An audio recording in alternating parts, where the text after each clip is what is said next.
Hare Krishna, good morning everyone. Thanks for the beautiful chanting. We'll continue reading from this wonderful book, Japa by Bhurijana Prabhu. We are on the second part of this book out of 20 total chapters. We are on the second chapter entitled as Why We Achieve Neither Attraction for Krishna's Name nor the seven results of chanting that discussed in the first chapter, the first verse of Sishtastakam. What are the four causes of lack of taste? I just quickly recap so we can continue from where we left. First one is Tatva Vibrama. Tatva Vibrama is being confused about the truth. So that is Tatva Vibrama.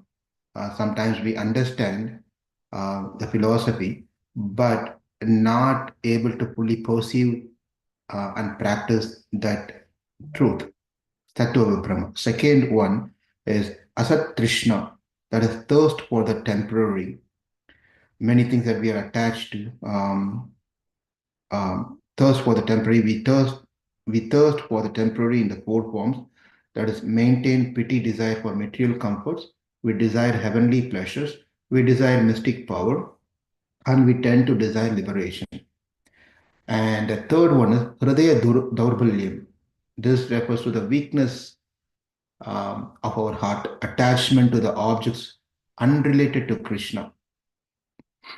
Now, there's not, to be very philosophical, there's nothing which is not related to Krishna.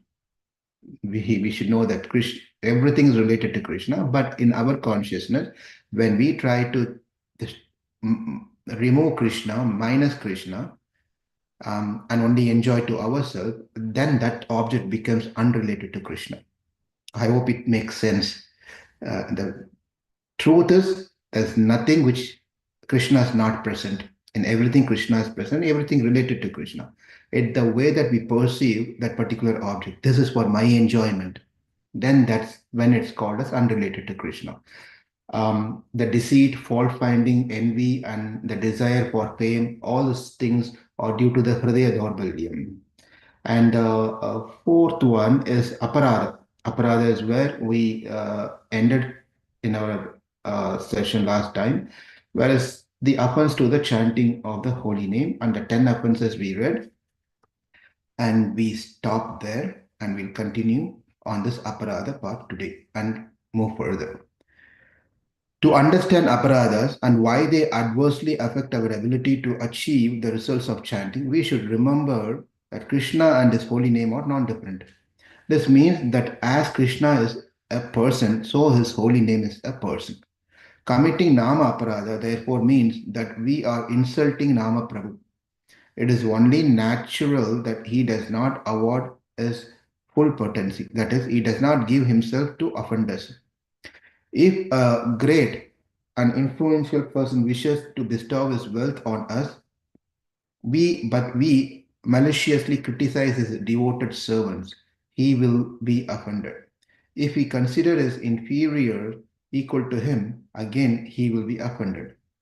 If we disobey his assistant, especially those who have introduced us to him, or if we criticize the books that describe his wealth and power and position, or if we misinterpret his glorious or consider glories or consider them made up, it is only natural that he will be offended.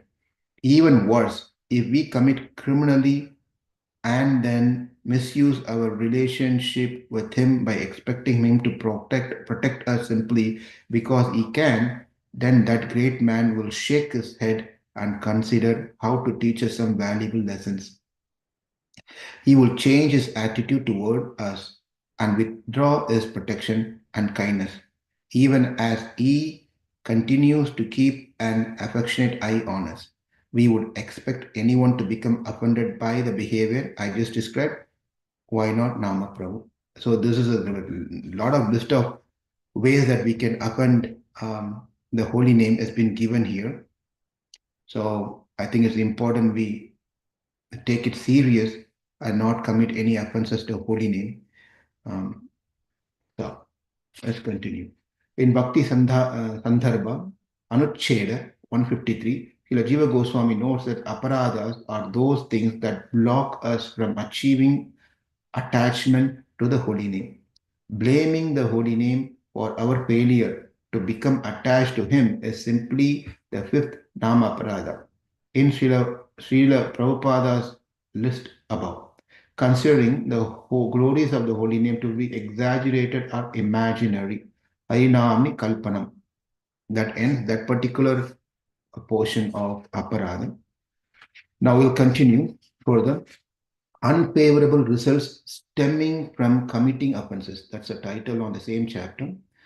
In the Bhakti Sandarbha, Anucheda 153, Srila Jiva Goswami describes five unfavorable effects resulting from Nama Aparadha. These effects may be carried in the heart from one birth to the next. Number one, crookedness or performing devotion service to gain something other than Krishna's pleasure. Number two, please understand one important thing. Why are we even talking about? We are all devotees, Vaishnavas, practicing Krishna consciousness. Maybe we are some of us are practicing for a couple of decades. But why are we even talking after so long of practicing Krishna consciousness and things like crookedness and faithlessness and offenses and things like? Because it's highly possible anyone can make mistake at any stage of their life in Krishna consciousness, because we are not in the spiritual world. Our consciousness is always dealing with so many different things, not necessarily into Krishna consciousness. Even for that matter, even if we are in 100% Krishna consciousness, staying at the temple, ashram, serving, believe it or not, this is quite possible to commit mistakes. Our mind is chanchalam hi manah Krishna. It's always like that. It just comes at one point of time that I am important. That's where everything comes. The root cause of everything is I am very important.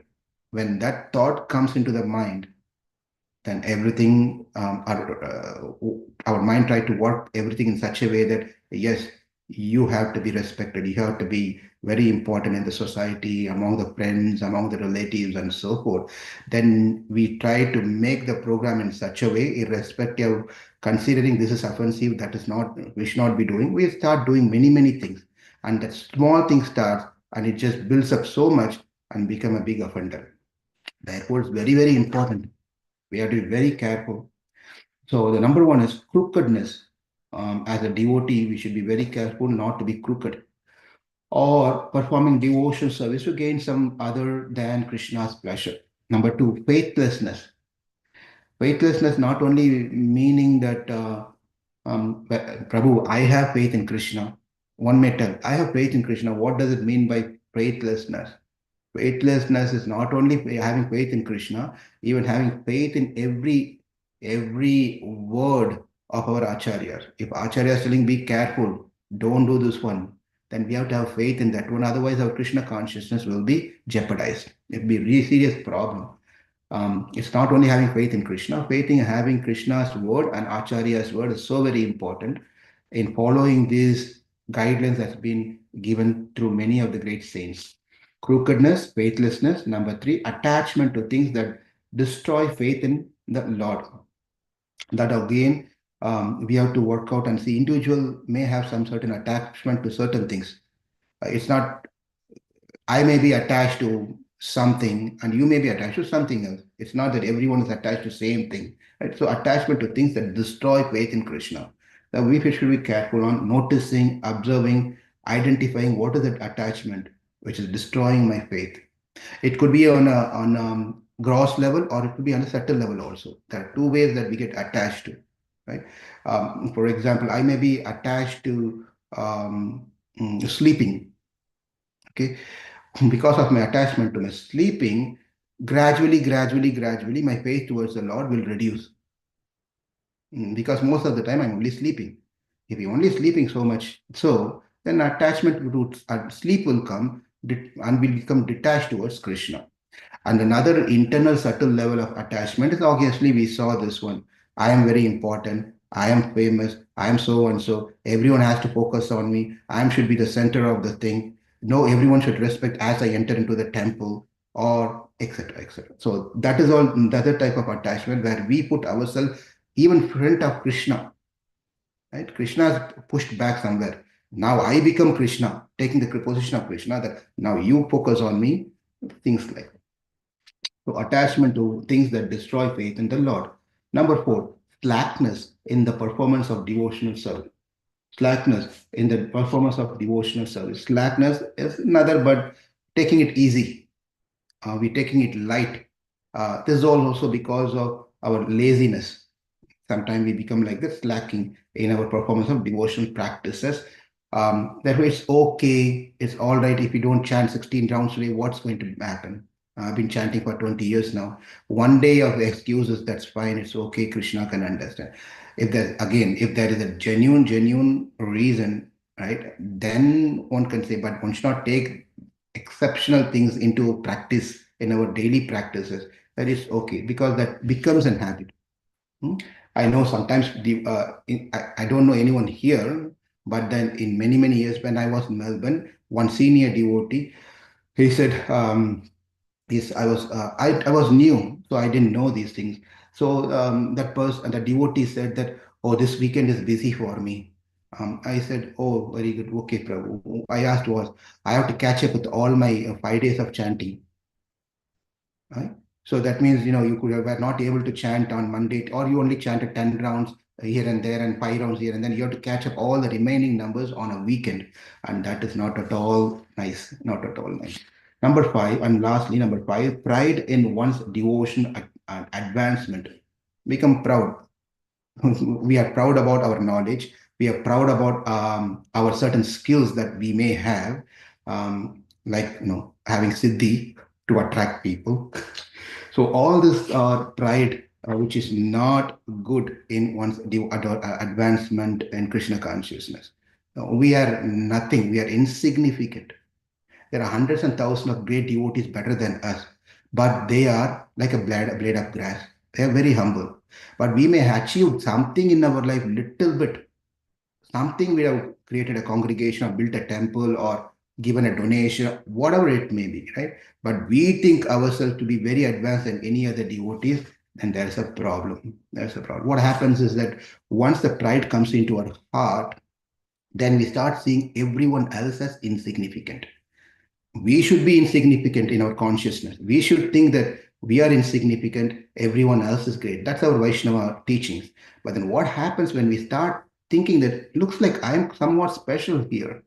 I think I'm doing nice job, nice service. I'm better. Look how I'm mm, reciting slokas, how I'm giving class, how I'm cooking, how I'm all these little things that creeps into our heart. Then naturally we start comparing ourselves with other people. That happens. Mind, human mentality is like this. We start comparing myself with other person. I could have done this service better than this person. Man, look at him how he speaks. Look at him. He doesn't even know English properly. Right? Doesn't even know how to sing. He sings like a donkey. These are, slowly we start committing offenses because the pride comes that I am better, I am nice, I am good in my things. Then that is very dangerous. Then that goes to the extreme, believe it or not, that go to the extreme that we start comparing to with our superiors who may, like in the previous in the paragraph it is said, where we also we start offending to those who are guiding us in our life, brought us into Krishna consciousness, helps in Krishna consciousness. We start comparing with those people also, naturally the offense is going to continue to them also. So it's very important not to be proud of what we have. And there is satvika ahankara, that is okay. Huh? I think we discussed Satvika Ahankara, meaning that we accept the glorification, we accept what it is, so we can be proud of what we are doing in a Satvika mode, that everything is mercy of Krishna. Everything is mercy of Krishna. If you remember in Ramayana, 5:30, in Ramayana, when Rama returned back to Ayodhya, beautiful, Bharata says that, my dear Rama, take back. You gave me 14 years back this kingdom. Now the kingdom is grown treasury 10 times before. Our kingdom, our rulership has extended to 10 times. Everything multiplied by 10 times. Positively, everything is multiplied by 10 times, Krishna. He said this, and finally he says, it's simply all because of your mercy. It is actually Bharata who made everything happen, right? Rama was in forest. And then we said everything is multiplied by 10. It's simply because of your mercy. I was just an instrument. Just an instrument. You gave me an opportunity to be an instrument. He could have selected any Jack and Jerry, anyone on the street and made that person do the service. If God wants to do that, He can do that. I am just picked out of His costless mercy to be an instrument. So we should not become that I'm the owner, not an instrument. So that's important to understand. Um, we still have some paragraphs to finish, but I'll just quickly finish this line here, or I'll recap one. Number one, crookedness, unfavorable results are stemming from committing offenses. When you start doing aparadha, there's five things is going to happen. What are the five things? Crookedness, right? Crookedness or performing devotional service to gain something other than Krishna's pleasure. Number two, faithlessness. Number three, attachment to things that destroy faith in the Lord. Number four, slackness in the performance of devotional practices. And number five, pride in one's devotional achieve advancement. Offenses are extremely deleterious to our devotional progress. Please, another 4 more minutes. We can, if it's okay, we'll just complete this part. Srila Prabhupada translation of the second verse of the Sishtashtaka in Chaitanya Charitamrita, Antya Leela 20.16, underline the spirit. My Lord, O Supreme Personality of Godhead, in your holy name there is all good fortune for the living entity. And therefore, you have many names such as Krishna and Govinda, by which you expand yourself. You have invested all your potencies in those names, and there are no hard and fast rules for remembering them. My dear Lord, although you bestow such mercy upon the fallen, conditioned souls by liberally teaching your holy names, I am so unfortunate that I commit offense while chanting the holy name, and therefore I do not achieve attachment for chanting. This is why we are not getting that taste. Some or the other, we are committing offenses to the holy name. When we say holy name, remember the 10 offenses, it includes a lot of things over there. Again, this second Sishtashtaka verse indicates the importance of Anartha Nivriti, cleansing the heart. This verse glorifies the fact that chanting is not restricted by time or place. It is a fully transcendental process, and we are free to chant Krishna's holy name in every circumstance. But although Krishna is so kind, Tava Kripa Bhavan, Kripa Bhagavan, we are so unfortunate, Durdaivam, because of the anarthas in our heart.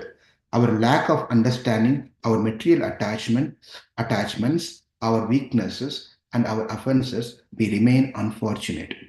What are the things? Lack of understanding, our when lack of understanding, you may tell, Prabhu, I have done Bhakti Shastri, Bhakti Vaibhav. One may have completed all these different courses, finished all the Sandarbhas also. Asat Sandarbhas. What has been told here, our lack of understanding is not on the theoretical part. If you have learned all the scriptures, what is the lack of understanding? If you're not understanding, I'm servant of servant of servant of servant of servant of servant of servant of Krishna, it's called lack of understanding. You may very well know Krishna is the supreme personality of Godhead. We are all part and parcel of Him. You may know what is Prakriti, what is karma, what is vasanas, what is spiritual world, what is material world. You can just give a series of lectures on all those things. But if you miss out that point of understanding of why we know all those things, that's called lack of understanding. So we have to be Trinada Pishunechena Taroreva Sayeshanama Ninamana Dina Kirtanaya Sada Hari. So that's number one, lack of understanding. Our material attachment, number two. Number three, our weaknesses. And number four, offenses. We remain unfortunate, devoid of attachment to Krishna's holy names. Although we are attracted by so many things of this world, we have no attraction to Krishna's holy names. What can we do to help ourselves? That's a question at the end of this particular paragraph. So we will see what we can do to help ourselves tomorrow. Thank you all very much. Hare Krishna. We'll meet again tomorrow at 5 a.m. Central Time. Have a wonderful rest of the day.